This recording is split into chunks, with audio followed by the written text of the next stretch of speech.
Friends, ನೀವು ನೋಡ್ತಾ ಇದ್ದೀರಾ ಸ್ಪೀಡ್ ಸರ್ಕಾರಿ ಮಾಹಿತಿ ಯೂಟ್ಯೂಬ್ ಚಾನಲ್. ಸ್ನೇಹಿತರೆ, ಅನ್ನಭಾಗ್ಯ ಯೋಜನೆ ಹಣ ಬಂದಿಲ್ಲ ಅಂತ ಯಾರು ವೆಯ್ಟಿಂಗ್ ಮಾಡ್ತಾ ಇದ್ದೀರಾ ಅಂಥವ್ರಿಗೆ ಇಲ್ಲಿ ಶಾಕಿಂಗ್ ಸುದ್ದಿ ಅಂತಲೇ ಹೇಳ್ಬೋದು. ಹೌದು ಸ್ನೇಹಿತರೆ, ನಿಮಗೇನಾದರೂ ಅನ್ನಭಾಗ್ಯ ಯೋಜನೆ ಹಣ ಇನ್ನೂ ಕ್ರೆಡಿಟ್ ಆಗಿಲ್ಲ ನಿಮ್ಮ ಬ್ಯಾಂಕ್ ಖಾತೆಗೆ ಅಂತಂದರೆ ಆಲ್ಮೋಸ್ಟ್ ನಿಮಗೆ ಅನ್ನಭಾಗ್ಯ ಯೋಜನೆ ಹಣ ಜಮಾ ಆಗಿದೆ. ಕೆಲವೊಂದು ತೊಂದರೆಗಳಾಗಿದೆ. ಏನಾಗಿದೆ ಅಂದರೆ, ಪ್ರತಿ ತಿಂಗಳು ಹಣ ಬಂದರೂ ಕೂಡ ಇಲ್ಲಿ ಅನ್ನಭಾಗ್ಯ ಯೋಜನೆ ಹಣದಲ್ಲಿ ನಿಮಗೆ ತೊಂದರೆ ಆಗ್ತಾಯಿದೆ. ಯಾಕೆ ಬಂದಿಲ್ಲ ಇಲ್ಲಿವರೆಗೆ ಅಂತ ನಾನು ಎಲ್ಲ ಒಂದು ಇನ್ಫಾರ್ಮೇಷನ್ ತಿಳ್ಕೊಂಡಾಗ ನನಗೆ ಗೊತ್ತಾಗಿರೋದು ನಿಮಗೆ ಲೈವ್ ಪ್ರೂಫಾಗಿ ತೋರಿಸ್ಕೊಡ್ತೀನಿ. ಏನು ಪ್ರಾಬ್ಲಮ್ ಆಗ್ತಾಯಿದೆ, ಒಂದು ಫಲಾನುಭವಿಗಳಿಗೆ ಯಾಕೆ ಅನ್ನಭಾಗ್ಯ ಯೋಜನೆ ಹಣ ಜಮಾ ಆಗ್ತಾಯಿಲ್ಲ. ಈಗ 4 ತಿಂಗಳಿಂದ ಅನ್ನಭಾಗ್ಯ ಯೋಜನೆ ಸ್ಟಾಪ್ ಆಗಿದೆ. ಅಂದರೆ ಸ್ಟಾಪ್ ಆಗಿಲ್ಲ, ಅಮೌಂಟ್ ಹಾಕ್ತಾಯಿದ್ದಾರೆ ಫಲಾನುಭವಿಗಳ ಖಾತೆಗೆ. ಮೊನ್ನೆನೇ 2ನೇ ತಾರೀಕಿಗೆ, ಅಂದರೆ ನೋಡಿ ಈ 2025 ಜನವರಿ 2ನೇ ತಾರೀಕಿಗೆ ಅನ್ನಭಾಗ್ಯ ಯೋಜನೆ ಹಣ ಬಂದಿದೆ. ಅಂದರೆ 2ನೇ ತಾರೀಕಿಗೆ ಕೆಲವರಿಗೆ ಬಂದಿದೆ, 1ನೇ ತಾರೀಕಿಗೆ ಕೆಲವ್ರಿಗೆ ಬಂದಿದೆ. ಹಂಗೆ ಪ್ರತಿ ಒಂದು ಡೇಟಿಗೆ ಜಮಾ ಆಗ್ತಾಯಿದೆ.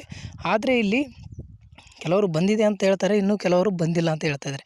ಬಂದಿದ್ದರೆ ಓಕೆ, ಬರಲಾರ್ದವ್ರಿಗೆ ಏನು ತೊಂದರೆ ಆಗಿದೆ ಅವ್ರಿಗೂ ಕೂಡ ಅಮೌಂಟ್ ಕ್ರೆಡಿಟ್ ಆಗಬೇಕಾಗಿತ್ತು. ಯಾಕೆ ಆಗಿಲ್ಲ, ಏನು ಸರ್ಕಾರನೇ ಹಾಕಿಲ್ಲ?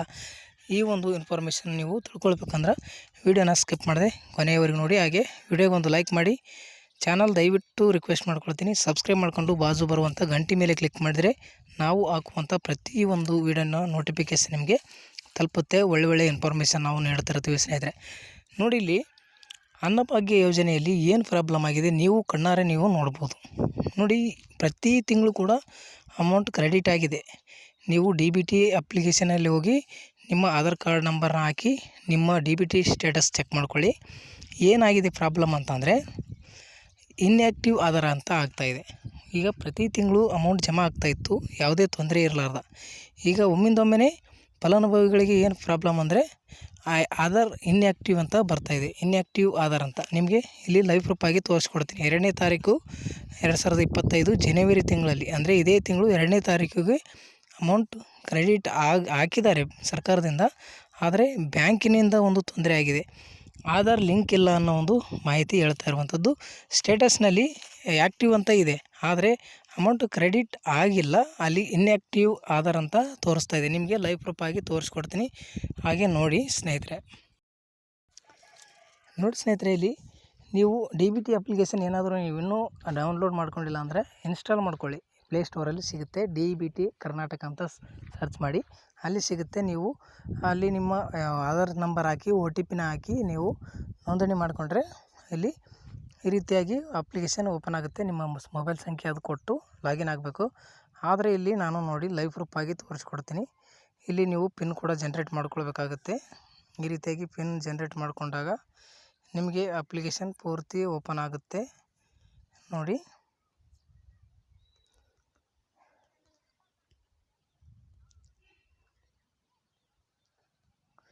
ಈ ರೀತಿಯಾಗಿ ಒಂದು ಲಾಗಿನ್ ಆಗಬೇಕಾಗುತ್ತೆ. ಲಾಗಿನ್ ಆದಮೇಲೆ ಪ್ರತಿ ತಿಂಗಳು ಕೂಡ ಯಾವುದೇ ಸಮಸ್ಯೆ ಇರಲಾರ್ದೇ ಇಲ್ಲಿ ಅಮೌಂಟ್ ಜಮಾ ಆಗಿದೆ ಪ್ರತಿ ತಿಂಗಳು. ಇಲ್ಲಿ ನೋಡಿ, ಪೇಮೆಂಟ್ ಸ್ಟೇಟಸ್ ಮೇಲೆ ಕ್ಲಿಕ್ ಮಾಡಿದರೆ ಇಲ್ಲಿ ಅನ್ನಭಾಗ್ಯದ ಮೇಲೆ ಕ್ಲಿಕ್ ಮಾಡ್ಕೊಳ್ತೀನಿ. ಅನ್ನಭಾಗ್ಯದ ಮೇಲೆ ಕ್ಲಿಕ್ ಮಾಡಿದರೆ ಇಲ್ಲಿ ನೋಡ್ಬೋದು ನೀವು, ಲಾಸ್ಟಲ್ಲಿ 2/1/2025ಕ್ಕೆ 680 ರೂಪಾಯಿ ಕ್ರೆಡಿಟ್ ಆಗಿದೆ. ಆದರೆ ಇಲ್ಲಿ ನೋಡಿ, UTR ನಂಬರ್ ಕೂಡ ಇರುವಂಥದ್ದು ಇಲ್ಲಿ ನಾನು ಬ್ಲರ್ ಮಾಡಿ ತೋರಿಸ್ತಾ ಇದ್ದೀನಿ. ಯಾಕಂತಂದರೆ ಸರ್ಕಾರದ ಒಂದು ಇದು ಯೂಟ್ಯೂಬ್ ರೂಲ್ಸ್ ಪ್ರಕಾರ ಯಾವ ಒಂದು ಮಾಹಿತಿ ಕೂಡ ಎಲ್ರಿಗೂ ತೋರಿಸುವಂಗಿಲ್ಲ. ಅದಕ್ಕಾಗಿ ನಾನು ಬ್ಲರ್ ಮಾಡಿ ತೋರಿಸ್ತಾ ಇದ್ದೀನಿ. ನೋಡಿ, ಆಧಾರ್ ಇನ್ಯಾಕ್ಟಿವ್ ಆಧಾರ್ ಅಂತ ಬರ್ತಾಯಿದೆ. ಇಲ್ಲಿ ಪ್ರತಿಯೊಂದು ಸಕ್ಸಸ್ ಆಗಿದೆ. ಪ್ರತಿಯೊಂದು ಪೇಮೆಂಟ್ ಇಲ್ಲಿ ಸಕ್ಸಸ್ ಬಂದಿದೆ ನೋಡ್ಬೋದು. ಇಲ್ಲಿ ಒಂದು ಸ್ಟೇಟಸ್ ನೋಡಿದರೆ ಲಾಸ್ಟಲ್ಲಿ ಇನ್ಯಾಕ್ಟಿವ್ ಆಧಾರ್ ಅಂತ ಒಬ್ಬರದೇ ಇಲ್ಲಿ ಹೆಸರು ಕೂಡ ನೋಡ್ಬೋದು. ಒಬ್ಬರ ಒಂದು ಮಾಹಿತಿನೇ ಈ ಹೊಸ ವರ್ಷದಲ್ಲಿ ಈ ರೀತಿ ತೊಂದರೆ ಆಗ್ತಾಯಿದೆ. ಈ ಒಂದು ಮಾಹಿತಿ ಏನು ಪ್ರಾಬ್ಲಮ್ ಅಂತ ಬ್ಯಾಂಕಿಗೆ ಹೋಗಿ ಸಂಬಂಧಪಟ್ಟ ಬ್ಯಾಂಕಿನಲ್ಲಿ ಮಾಹಿತಿ ಪಡ್ಕೊತೀನಿ. ಆ ಮಾಹಿತಿ ಪಡ್ಕೊಂಡು ನಾನು ಮತ್ತೆ ನೆಕ್ಸ್ಟ್ ವೀಡಿಯೋ ಮಾಡ್ತೀನಿ. ಯಾಕಂತಂದರೆ ಇಲ್ಲಿ ನೋಡ್ಬೋದು, ಇಲ್ಲಿ ನೋಡಿ, ಇಲ್ಲಿ ಈ ರೀತಿ ತೋರಿಸ್ತಾ ಇದೆ. ಆದರೆ ಇಲ್ಲಿ seeding status of Aadhaar in bank account ಅಂತ ನೋಡಿದರೆ ಇಲ್ಲಿ ನೋಡಿ, ಸೀಡಿಂಗ್ ಸ್ಟೇಟಸ್ಸು ಮತ್ತು ಡೇಟ್ ಕೂಡ ನೋಡ್ಬೋದು ನೀವು. ಇಲ್ಲಿ ಒಂದು ಅಪ್ಡೇಟ್ ಮಾಡಿರುವಂಥ ಡೇಟ್ ಕೂಡ ಇದೆ ಮತ್ತು ರಿಕ್ವೆಸ್ಟ್ ನಂಬರ್ ಇದೆ. ಬ್ಯಾಂಕ್ ಕೆನರಾ ಬ್ಯಾಂಕ್ ಅಂತ ಇದೆ. ಸೀಡಿಂಗ್ ಸ್ಟೇಟಸ್ ನೋಡಿದರೆ ಇಲ್ಲಿ ಆ್ಯಕ್ಟಿವ್ ಅಂತಿದೆ. ಈ ರೀತಿ ಇಲ್ಲಿ ತೋರಿಸ್ತಾ ಇದೆ. ನಾನು ಇನ್ನೂ ಬ್ಯಾಂಕಿಗೆ ಹೋಗ್ಬೇಕು. ಬ್ಯಾಂಕಿಗೆ ಹೋಗಿ ಅಲ್ಲಿ ವಿಚಾರಣೆ ಮಾಡಿಕೊಂಡು ಮತ್ತೆ ನಿಮಗೆ ನೆಕ್ಸ್ಟ್ ಅವ್ರು ಏನು ಮಾಹಿತಿ ಹೇಳ್ತಾರೆ.